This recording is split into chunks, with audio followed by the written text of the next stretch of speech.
There is a war going on right now inside Destiny 2 between those content creators and Destiny 2 players that are enthusiastic and looking forward to the Edge of Fate, and those that are skeptical and criticizing Bungie's newest expansion. Clyde here has just uploaded a video titled Edge of Fate, Bungie's new DLC, smells like old content, and he has some really interesting commentary in here, so let's jump right into it. Welcome to Burger King, home of the Whopper. How may I help you? Would you like to supersize that for an extra 75 cents? Or how about a DLC for $100 for the whole year with reskin content? What did we just watch? Week two. What did I just see? What did I just see? We're not gonna yell. We're gonna speak as a fan, okay? I've been streaming this game since it came out, okay? I've streamed Destiny 1. I've been a streamer since 2016. And what I just saw today, the first half of their stream was really good. They were just showing new stuff. Now, was I questioning it? I'm like, okay, the little Sonic ball looks cool. Don't get me wrong. They got soft lock in that campaign mission and had to restart. That was funny. That was honestly pretty embarrassing, right? In the middle of your live stream, you get soft locked, like showcasing glitches already in the Edge of Fate in the very first gameplay we see of it. I'm sorry, but that was funny. But like when they showed us stuff like the world tier, when they showed us stuff like this, the world tier, you know, and you're like, oh man, what is the difference? You know, you start seeing that there's brave, there's legendary, there's fable, there's mythic. Hello, Diablo. They even used the word capstone missions. Like, come on, that's Diablo. A lot of the stuff that I've seen with the power progression in their stream today, Division. I even seen some modifiers that you put on the missions to get better drops. Halo. And I get it. The first half of the stream, I was so excited. And I was like, you know what? They're showing some new stuff. These new missions look cool. But something's missing. Now, what is really missing? And the way that they pitched it was, well, there's replayability. You're going to replay missions that are on daily rotators or weekly rotators. They said that there's an activity in the game that is time limited, like the Vex incursion. So it only pops up. Think of it as like the OG Whisper mission. Stuff like that's cool because it pops up and everyone's like, oh, the mission's up. Everybody run in. And then you get destroyed and you're like, ah, man, maybe I'll get it tomorrow. That's how I felt with OG Whisper. I'm talking about OG Destiny 1. When it was the daily heroic mission and I went in and me and my buddy tried two-manning it, we got destroyed. But guess what? We geared up and we waited for the next daily mission. It was like 6 days later and we went in and we beat it with 3 seconds left. That was cool. That was dope. We don't have stuff like that no more. I was really impressed with the opening cutscene. I'm like, wait a minute, is Sony throwing some like... That new cutscene absolutely delivered. It was good. I really think that the narrative of this expansion will be good, but I don't think that the narrative sells the expansion to the larger audience. I thought it was like a Call of Duty, like commercial at first. But like, I was just like, okay. And then they started talking about power progression, guardian ranks. By the way, they just stuffed the PvP community. Didn't even say anything. They're like, oh, you can level up in PvP, but there's no new PvP stuff. They didn't show anything. No new strikes. People are mad. Now, I know what people are going to say. Clyde, if you're not happy, go play another game. You don't understand. The way that I've structured my content, people watch me for me. If I sit in the tower, I've done this before. I've sat in the tower for 5-6 hours and I've just talked to chat and we've just hung out and talked about Destiny. I can't help it that I can do that. Not everybody can, but I can't because I've made a bonding with my community. I've tried to play variety games, but guess what? I miss the Destiny gameplay. I miss the guns. When I turn on the game and I look left, look right, and I slide and I throw an uppercut and I throw a nade here and I hit an ability and I throw my hammer. Yes. I don't get that feeling in any other game. I agree with that sentiment so strongly. I can never get the same itch from any other game that Destiny does for me. I don't know what it is. I don't know why that is. Some games have come close. Outriders was one of them, but I just found out that Outriders 2 got canceled. That's a tough, bad beat. First Descendant was really fun for me until they nerfed it. When I played that game originally, the grind just really set my itch, and I felt like I was grinding Destiny all over again when I was playing First Descendant, but then they kind of turned it like a gooner game and they just made everything be a handout, so they took the grind away, so I came back to Destiny. I love this game, but I do feel like the devs are just out of touch now. Warframe's good, yeah. I mean, I'm not at the end of my journey of Warframe, but I'd like to play some more, but it just didn't give me the itch, you know, that Destiny does. I think the big thing is that the community is just going to complain right now that they're like, I don't want to pay for it. I don't want to pay $100. I could tell you right now, just don't do the $100 edition because you're going to think that you paid $100 for July's content. So if you just want to pay the 40 bucks or you find it discounted on sale somewhere, do that. If you don't want to play, that's okay. Put it down. You can come back in September, come back in Renegades. You know me, I'm going to play it no matter what, because, you know, there's a new raid coming. I want to do the new raid. I'm not just going to miss out on a new raid. That's where I'm at, basically. I mean, Bungie could literally sell us a new title screen and just a new raid for 40 bucks or 100 for the whole year. And unfortunately, I'm in. I have, as I've mentioned many times before, Destiny 2 Stockholm Syndrome, especially when it comes to the raids. I'm a sucker for the raids. Bummed that there's no strikes. I'm bummed that they want to show me to do old Empire hunts. I seen that comment come up a lot. Like when I was watching the live stream, people were like, you're going to be doing this old content, an Empire hunt that I've paid for before. It's true. It's true. And I get that. And I totally get that. But I really feel like they're pitching this as a quality of life update with a raid. They're giving you a raid. They're giving you 3 new exotics. They're giving you a few weapons and the armor tier system. And I don't know about you guys, but I feel like seeing the difference between a tier 1 weapon and a tier 5, it makes sense. Because when you see it on paper, you're like non-masterwork versus all gold. And you're like, ooh, what happens when you see a tier 2 armor piece and a tier 5 armor piece? Just a little bit of stats. So hopefully they can fix something like that. But, you know, when I see Beyond Light content in Edge of Fate, it hurts, you know? And this is me just, I'm not trying to put on a skit here. I'm not, you know, I mean, I am wearing a fucking BK outfit, but, I mean, I'm thinking about it. Maybe I go work there for a week and vlog it. No, honestly, I got the best job ever. I wouldn't give this job up for nothing. I think it has something to do with Marathon. Marathon definitely fucked something, you know? Marathon definitely hurt, you know, the quality of this content. I believe that because Bungie should have been focused on this, because look what Bungie's in now. I mean, they are 2 separate teams entirely, so I don't know if there's going to be, you know, due to Marathon's flop, I don't think that should directly affect Destiny 2 by any means. If you want to make a case for that, I guess that's fine, but I really don't see why that should be the case when they're completely separate teams. No, they're literally crapping the bed on Marathon. That game is always going to be known as the game that stole artwork. We've heard that some of their alpha tests just got leaked and it looks better, but that's not good enough. When that game launches, and their focus needs to be on this game, and we knew, you got to give them, you got to be easy on them here. We can't just land a Bungie this whole video. You have to understand that Bungie is creating a new story right after The Witness. That's hard to follow up on.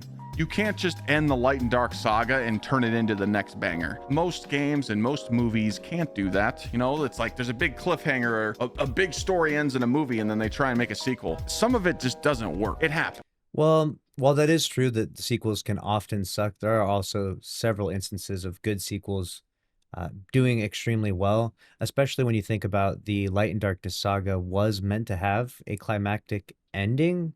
So if you think about that as though it's like there's been a lot of time to develop that ending, then you would theoretically have plenty enough time to create an incredible new saga, an incredible new narrative. So that way you end on a really high note and begin on an even higher note, right? Like that is definitely a possibility. And we've seen this happen with various different stories, movies, and you name them, right? Where the sequels have done extremely well, especially when they're thought out. You know, as you think through the whole story, you can think of them as, you know, multiple sagas, right? But obviously, I think that, I mean, we can't say too much just yet, but it seems like maybe they didn't think it through that far ahead, and that maybe they're kind of, you know, running with the punches right here, so to speak, right, with the whole situation. But I do still think that the narrative starting now, I like the vibes and the elements. Like I said, I think the narrative is one of the stronger elements to it. I don't think that that's one of the weaker elements to the Edge of Fate specifically. I do think we're really missing out on a lot of new content, and, you know, showcasing recycled content or old content in the Edge of Fate reveal was a big misstep from Bungie, that's for sure.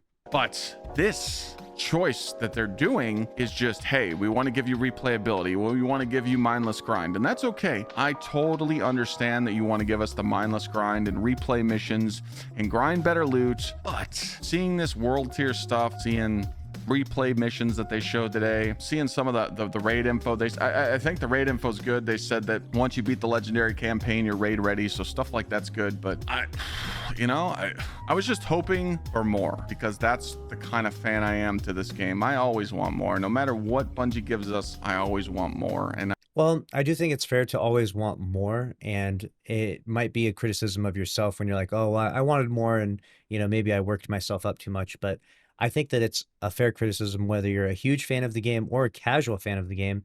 That even if you don't want more, you just want something to be on par with what we've gotten in the past, right? They've previously talked many times about over delivery, giving us too much content, and how that creates patterns. But now we're seeing a pattern of the exact opposite, which is under delivery, less content, less and less and less year after year after year, till eventually we get to the sort of breaking point, right? Where there's like a new expansion coming out and there's so little coming with this expansion that people are really upset and people are really angry.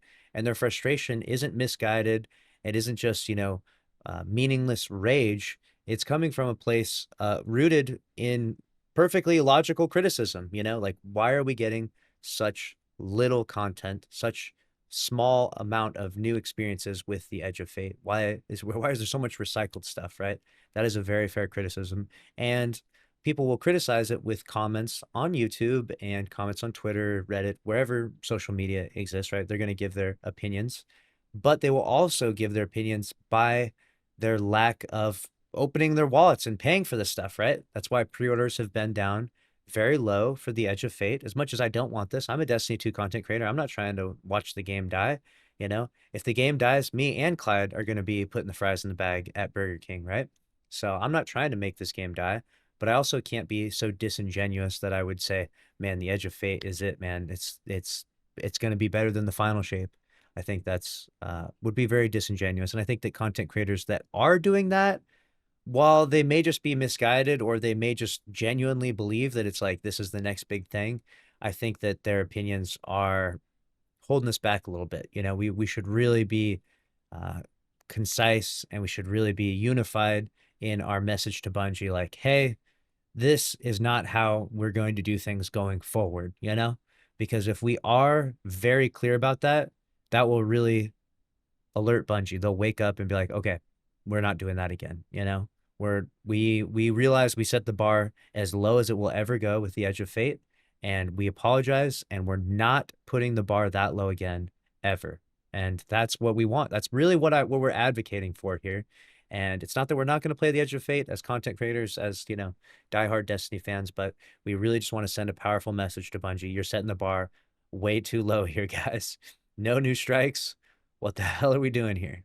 I totally just want to see the game succeed. Everybody comes into chat sometimes, or they comment on videos and they say game's dead, game's dead. That's not true. They got 500,000 players on average playing a day. Like it's sitting around 400,000 plus a day. You got to stop judging off Steam charts. Console carries this game, and that's wow, I didn't realize that console does that well. I wish that we could verifiably see how many players are on console.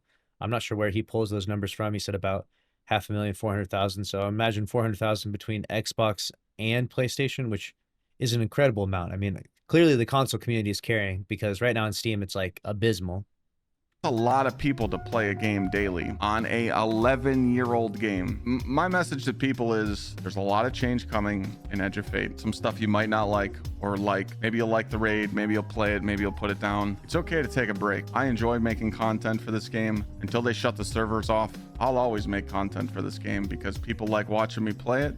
They like hearing my opinions. And even if I'm doing something boring on stream, my community's there to back me. And I can't thank them ever enough for that. Bungie's got to stop listening to the yes man. I think the content creators need to start standing up more.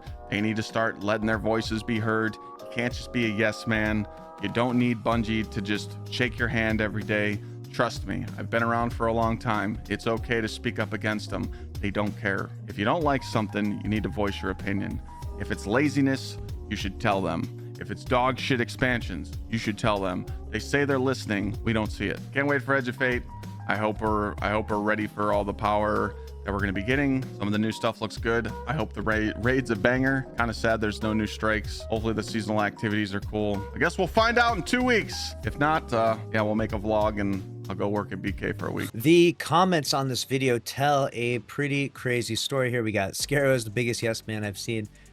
We've got, you better not let Mactix or Scarrow see this. So this is the war that's being created by the community in regards to the Destiny 2 content creators that are enthusiastic, that are genuinely excited for the Edge of Fate, and those that are criticizing it, and those that are less excited for the Edge of Fate. Now, it should be said though that everyone's opinion is subjective. We are all allowed to have a difference of opinion. If you're stoked for it, that's great. Don't let criticism or negativity drag you down. Have fun playing the Edge of Fate. Genuinely, I mean that. But it should be said that the majority of players in Destiny 2 right now, the majority of content creators, are very skeptical, especially when Bungie has revealed so very little and has not really enticed the larger Destiny 2 audience. A lot of people are saying that they're going to pass right now, that they're just going to be a free-to-play player until they see something that really interests them in the Edge of Fate, something that really sells them on buying this expansion. But let me know where you stand down in the comment section below. That's a wrap on this video. Make sure to subscribe, smash the like button, and I'll see you in the next one. Thanks for watching.